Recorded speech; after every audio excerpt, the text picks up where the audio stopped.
Chapter 18 of Boots and Saddles, or Life in Dakota with General Custer, by Elizabeth Custer. This recording is in the public domain. Recording by Sue Anderson. Chapter 18 Improvements at the Post and Gardening. The general began, as soon as the snow was off the ground, to improve the post. Young cottonwood trees, the only variety that would grow in that soil, were transplanted from the river bank.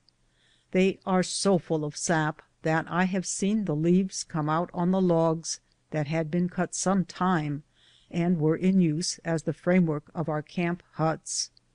This vitality, even when the roots were dying, deceived us into building hopes that all the trees we planted would live. We soon found by experience, however, that it was not safe to regard a few new leaves as a sure augury of the long life of these trees.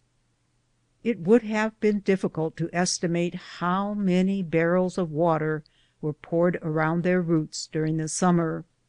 A few of them survived, even during the dry season, and we watched them with great interest. One day my husband called me to the door with a warning finger to come softly. He whispered to me to observe a bird perched on a branch trying to get under the shade of 2 or 3 tiny leaflets that were struggling to live. Such a harbinger of hope made us full of bright anticipations of the day when our trees would cast a broad shadow.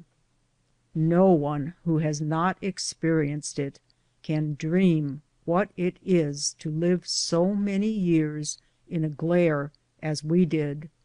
Many of the officers were almost blind from time to time, owing to the reflection of the sand over which they marched, and which they were surrounded in camp and garrison. I once asked a friend who had crossed the plains several times what she would prefer above everything else on the march. When she replied, "A tree," I agreed with her that nothing else could have been such a blessing.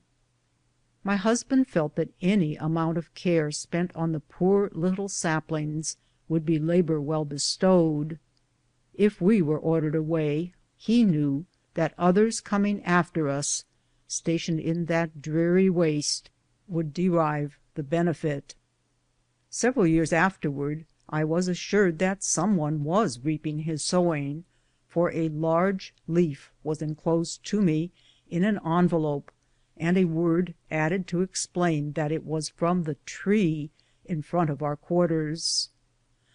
On the opposite side of the Missouri River, except for the scattered underbrush along the banks, there was a stretch of country for 80 miles eastward without a tree, and with hardly a bush. The only one I knew of on our side of the river I could not help calling a genuine ancestral tree. It was a burying place for the Indians. We counted 17 of them that were lashed to boards and laid across the main branches, and there securely fastened so that a tornado could not dislodge them. Much as we longed to enjoy what had become by its rarity a novelty, the sitting under the shade of green trees and hearing the sound of the wind through the foliage, not one of us could be induced to tarry under those sepulchral boughs. The struggles to make the grass grow on the sandy parade ground were unceasing. Not only would it have been an improvement to the post in its general appearance, but it would certainly have added materially to our comfort. How we longed to escape from the clouds of dust that the unceasing wind took up in straight whirling eddies, and then wafted in great sheets of murky yellow into our doors and windows, making our eyes smart and throats raw and parched, as alkaline sand can do so effectually. The general sent east for grass seed, which with oats was sown over and over again. Our referee on all agricultural questions assured us that the oats sprouted so soon the oncoming blades of grass would be protected. He was so enthusiastically in earnest that he seemed to be studying the soil at all hours of the day to detect a verdant tinge. One moonlight night we were attracted to the gallery by seeing him stalking slowly back and forth, waving his arms in apparent gesticulation of speech as he traversed the length of the parade ground. Some said in explanation that the moon was at that stage when reason totters on her throne most readily. Another declared that, having become tired of the career of a Mars, he had resumed his old role as a statesman, and was practicing, addressing his imaginary constituents. All were wrong. The faithful promoter of the general good was sowing oats again, doubtless hoping that the witchery of the moonlight would be a potent spell to induce their growth. Even after such indefatigable efforts, the soil refused to encourage the sprouting of more than occasional patches of pallid green. A portion of ground near the river was assigned the companies for their gardens, and there were enough soldiers looking forward to the result who counted it no hardship to plant, dig, and weed. All this tilling of the soil inspired our energies, and a corner of our own yard was prepared. A high fence was put up so that the staghounds, which make such incredible leaps, could not scale the enclosure. The household even gathered about the general to see him drop the seed, so full of interest were we all. Long before it was time to look for sprouting, we made daily pilgrimages to the corner and peered through the fence.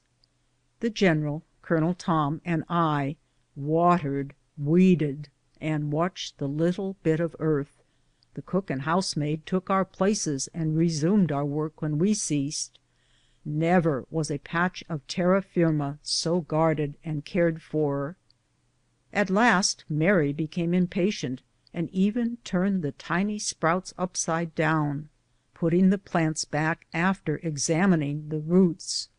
Her watch was more vigilant than ours, and she actually surprised the general one morning by putting beside him a glass of radishes.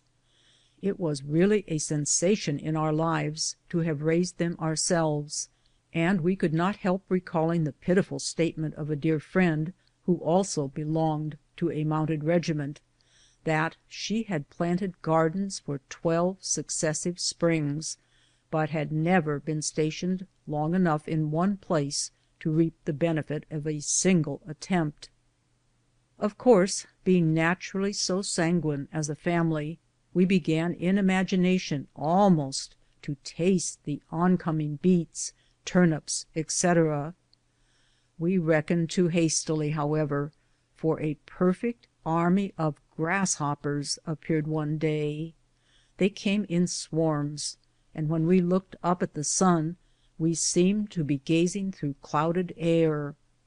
Absorbed in this curious sight, we forgot our precious garden, but Colorado Tom remembered and insisted upon trying an experiment recommended in print by a Minnesota farmer. Seizing some tins from the kitchen, and followed by the servants and their mistress, all armed in the same manner, he adopted the advice of the newspaper paragraph and beat the metal with perfectly deafening noise around the small enclosure. Had grasshoppers been sensitive to sound, it would have ended in our triumph. As it was, they went on peacefully and stubbornly, eating every twig in our sight. Having finished everything, they soared away, carrying on their departing wings our dreams of radishes and young beets. The company gardens were demolished in the same manner, and everyone returned for another year to the tiresome diet of canned vegetables. I remember the look of amazement that came into the face of a luxurious citizen when I told him that we gave a dinner at once if we had the good fortune to get anything rare. "And pray what did you call a rarity?" he responded. I was obliged to own that over a plebeian cabbage we have had a real feast. Once in a while one was reluctantly sold us in Bismarck for $1.50. We used condensed milk, and as for eggs, they were the greatest of luxuries. In the autumn we brought from St. Paul several cases, but 500 miles of jostling made great havoc with them. The recipe books were exasperating. They invariably called for cream and fresh eggs, and made the cook furious. It seemed to me that some officer's servant on the frontier must have given the recipe for waffles, for it bears the indefinite tone of the darky. Eggs just as you has 'em, honey. A sprinkling of flour as you can hold in your hand. Milk, well, 'cording to what you has. The crystallized eggs, put up in airtight cans, kept a long time, and were of more use to us than any invention of the day. In drying the egg, the yolks and whites were mixed together, and nothing could be made of this preparation when the two parts were required to be used separately. It made very good batter cakes, however, and at first it seemed that we could never get enough. In the spring, when it was no longer safe to hunt, we had to return to beef, as we had no other kind of meat. My husband never seemed to tire of it, however, and suggested to one of our friends, who had the hackneyed motto in his dining room, that he change it to "Give us this day our daily beef." Once only in all those years of frontier life I had strawberries. They were brought to me as a present from St. Paul. The day they came there were, as usual, a number of our friends on the piazza. I carefully counted noses first, and hastily went in before anyone else should come, to divide the small supply into infinitesimal portions. I sent the tray out by the maid, and was delayed a moment before following her.